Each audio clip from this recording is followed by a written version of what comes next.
Going live. This Hangout is on air. Welcome, everyone. This is Art Jones, and this is Art Jones TV, and we're in the Idea Lab. And I am delighted today to have as our guest Sam Curby of Old Spice Life and World Ventures. Sam, say hi. Hey, how you guys doing out there in TV land? So, I thought today we would talk about Sam's journey has been incredible. Just a few months ago, I sat down with Sam for an hour, and he blew my mind with, his commitment to his vision, his plan that he executed like a general, and his passion for making meaning in his life, the Old Spice life, and making meaning in the people that he brings on board in his business. I think there are lessons for all of us to learn as business owners and business professionals from Sam. So I'm happy to have him make some time to share those experiences and his journey with us. So Sam, thank you for joining us. And tell us where the energy comes from, Sam. What's the source of all this force of nature that is Sam Curby that has grown this incredible business? Where's it come from? Well, first off, Art, I just want to say thank you very much for having me on this Google Hangout today, and it means a lot to me that from what we said in that little hour meeting, you took a lot out of it. So that definitely means a lot, and that you understood what I was not only saying like with my words, but with my background.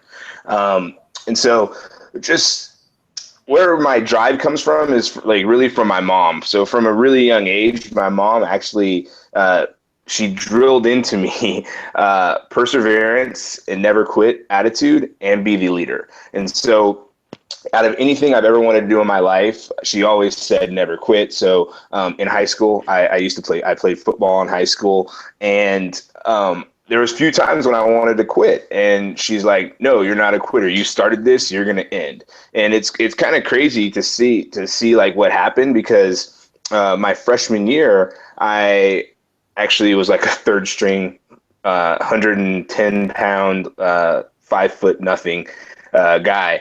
And there was about 100 people that started freshman football with me. And then as we grew up to be seniors, I had my major growth spurt between my junior and senior year. And so I basically grew 6 inches and gained 40 pounds. And so my coach was like, "What happened to you, Sam?" And so I went from like third string, fourth string receiver to like first or second string receiver. So it was pretty interesting to see that happen. And my mom's like, "Well, if you would have quit, that never would have happened." And so, like I said before, we started with about 100 people. By the time we were all seniors, there's about 50 of us left. And so about half the people that actually started quit. And that kind of showed me that even back then, just for football, people just don't stay in stuff long enough to see the end of it. And so my mom always said, just stay, whatever you decide that you're going to do, stay that to the very end and see it through, because your miracle may not happen in the beginning. It may happen way after you've been doing it. And then the second thing that she taught me is always be the leader. And I grew up in a little town called Port Arthur, Texas, which is about 90 miles southeast of Houston. It's not really the best area. There's a lot of bad activity that goes out there, and she always said, like, don't go run with gangs, don't go be part of don't try to be fit in with the cool people. Be the cool person that people want to follow. And so that really stuck with me, and just being able to not only like never be influenced by peer pressure, all that stuff. I've always been taught to be the leader, to have people lead me. And if I see everybody running in one direction, I run the other direction, and eventually some people will come follow me. and so that's pretty much where my influences come from when it comes to the business and building teams. I guess the reason that we're on air together is because great minds think alike, and I'm only saying that in the notion that perseverance, there's this notion of resilience, and that's the ability to bounce back. But there's the more important thing that most people don't think of, and it's grit. and grit is what you experienced in football and what your mom, gave you as an idea. Hang in there and be gritty, and don't let something beat you back. You beat it down. And grit eats resilience for breakfast, So we all should have more grit, and it would serve us better. But the thing that I really like what you just said is that your mom really instilled in you leadership thought early on, which I can tell continues to serve you well. And in my business practice, I talk an awful lot about thought leadership. And thought leadership is exactly how you said it. When the pack is running in that direction, they're all saying the same thing and doing the same thing, and they are like they're the commodity. That's easy. But to take an idea and make it your own and go the opposite direction and be confident that people that believe what you believe will follow is a powerful notion. And I think that that's what separates successful business owners from the average business owner. When they take charge of, we could do it this way, but I'm going to take all that, but I'm going to make it my own by doing it that way, the Sam Curby way, the Old Spice way. And that's powerful. I can see where that served you very well. And kudos to your mom for giving you that early lesson. And kudos to you for listening to mom, which so many of us don't do. And setting yourself up to be the successful guy you are today, a thought leader in so many ways. But after high school, what happened next? Well, after high school, I went to college, went to University of Washington. I did ROTC, Air Force ROTC, graduated, and actually started flying B-52s. Again, perseverance came into play, because I don't know if anybody has ever been into a Air Force flying training pipeline, but it's pretty much like a fire hose. They just give you a bunch of information and expect you to internalize it all at once and perform. And so there's a couple points at that. There's a couple times in that instance where I wanted to quit too, but I ended up calling my mom, and she brought me back to reality, saying, like, this is what you wanted to do your whole life. You wanted to fly planes all your life. So get gritty, as Art would say, just get it done. And that's to have someone in your corner. And so for me, it's always been my mom. She's always been that person that's been my bring me down to earth type person, and she's always been able to just, if I'm out in the stars or out, like, not following where I wanted to follow, or I'm trying to quit something, she always kind of brings me back to earth and reminds me of why I'm doing what I wanted to do. So yeah, I did that. I flew planes for about 12 years in the Air Force. Went on multiple deployments to Guam, multiple deployments to Afghanistan and Iraq.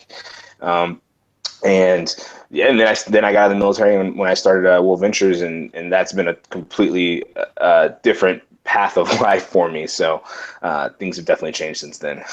Well, if I'll jump in and kudos to your mom again. I mean, and to you for listening. I mean, it's, early in my career, I worked at a company that I was on the fast track, and they assigned an executive coach from outside of the company to work with me as the leadership development. And I was like, yeah, I'm not sure I need that. And having a coach, a mentor, a confidant, somebody that will talk straight with you and essentially coach you and tell you when you're wrong and talk about it in a way that is respectful but helpful, is something that we all need. I never appreciated what coaching was until I had one of my own. And certainly our parents are, and our aunts and uncles and grandparents all play that similar role. And it sounds like your mom is a great mentor and confidant and coach for you, because she's kept you, as you say, on track to accomplish great things. So we've got high school, we've got a great Air Force career. You started World Ventures when you were still in the Air Force? Yes, sir. I was still a captain. I was like a brand new captain when I just started World Ventures. Okay. What drew you to World Ventures? Um, I've always been kind of a rogue. Uh, my mom always says be the leader, and so I always had a problem following orders. uh, so I mean, I did my job in the military, but I've always had this entrepreneurial spirit. I've always had this spirit of where I wanted to do my own thing on my own. Do what I want to do, when I want to do it, how I want to do it, with however I want to, with who I want to do it, and do it for however long I want to do it, and not have to worry about answering anybody. And so I had been in the military for a long time, and I was playing the game, but I really was. It's crazy because you live your life to go fly planes, and the plane piece of it, like flying, the flying piece was the best part of living. I loved the flying piece of it. I really didn't like exactly where I was living at the time in Shreveport, Louisiana, and then just having to deal with having to answer to people. And so when my friend showed me World Ventures, I was like, wow, this is a way I can go travel like I travel in the military, and go travel to a lot better places that have beaches with water, not just beaches with just sand. And I just saw it as a way to be able to own my own life and be able to change a bunch of people's lives in the process as well. So that's pretty much what drew me to World Ventures at that time. So you said two things: own your own life, and then help a lot of people do the same thing. I think I understand what Old Spice life means, but why don't you tell me and everybody listening what that means to you, and give us a definition for what Old Spice life really is. All right, and so I learned a lot about business doing this business. I learned that a lot of people we're a microwave society. A lot of people think, oh, you're going to start a business and things are just going to happen all of a sudden. Well, it took me about 4.5 years to build my business up to the place to where I was actually able to leave the military. And so when I was actually able to leave the military, I just started taking vacations. And so basically in about a 30-month period, I took about 76 vacations in 30 months. And my friends on Facebook, I don't know if you guys have seen the old school Old Spice commercials with the guys like, oh, look, I'm on a horse. And so my friend on Facebook goes, hey, Sam Curby's life looks like an Old Spice commercial. And that's pretty much how Old Spice life started. Oh, that's a great story. That's great. That's incredible. 76 vacations in 30 months. Man, you were gone all the time. That's amazing. And I am going a lot. That's amazing.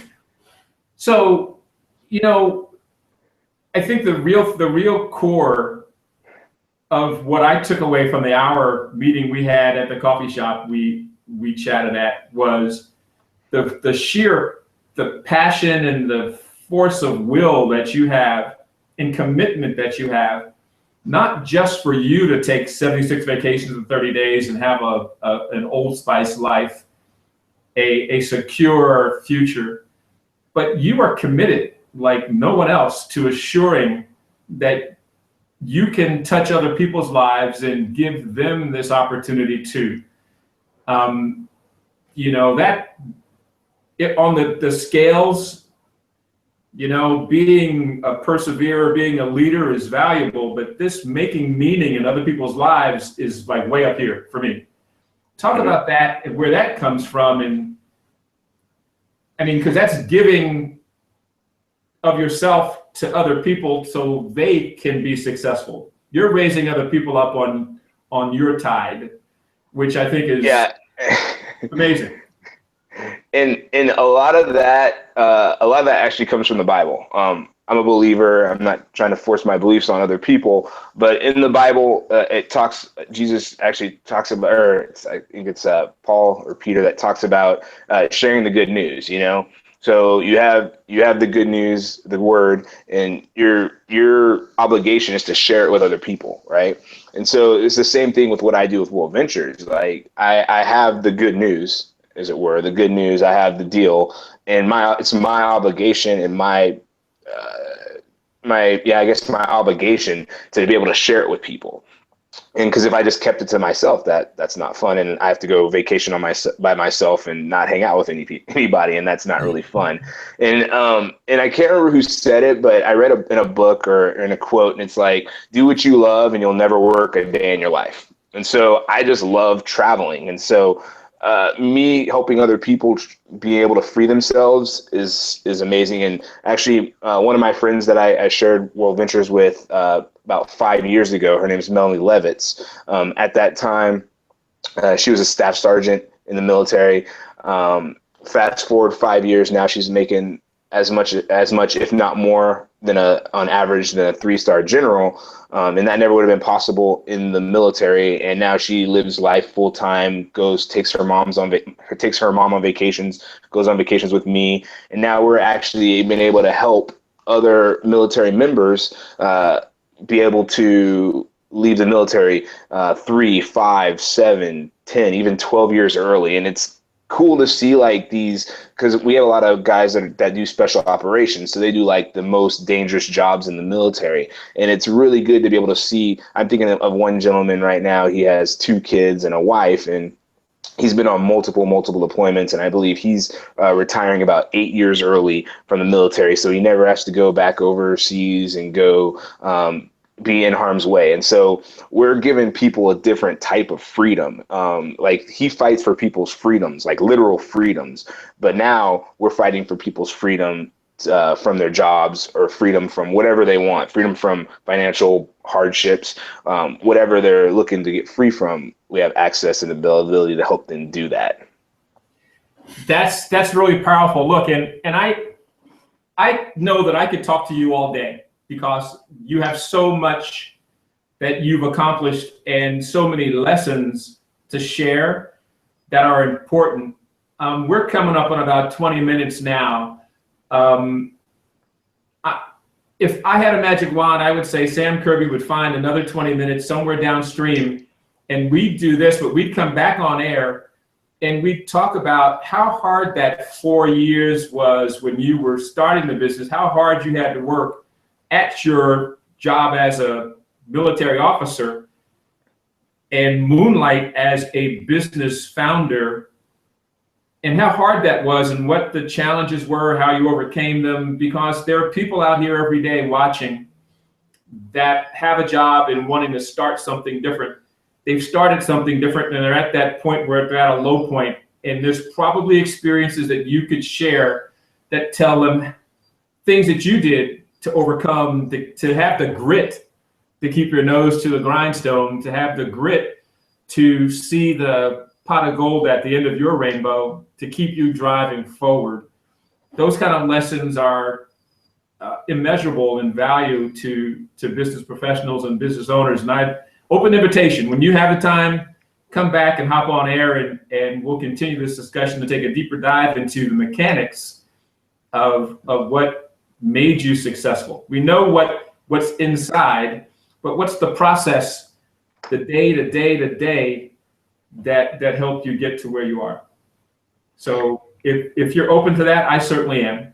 I'm definitely open. I'd love to. Another 20 minutes. This is fun. I'm enjoying it. And I love to share with other entrepreneurs just about some of the struggles and the prizes along the way. And it's all just a journey. It's just, you have to embrace the journey as opposed to like not embracing the journey. That's right. And have to accept the reality that if there's a prize out there, if you don't grab it, somebody else will. So just go for it. But the mechanics of getting there and keeping yourself safe and in the process, we don't want somebody to reach out so far that they trip and fall. But if they trip and fall, we want them to know how to get up. Maybe one of the things that we can talk about was, you talked about your mom as a mentor and a confidant and a coach.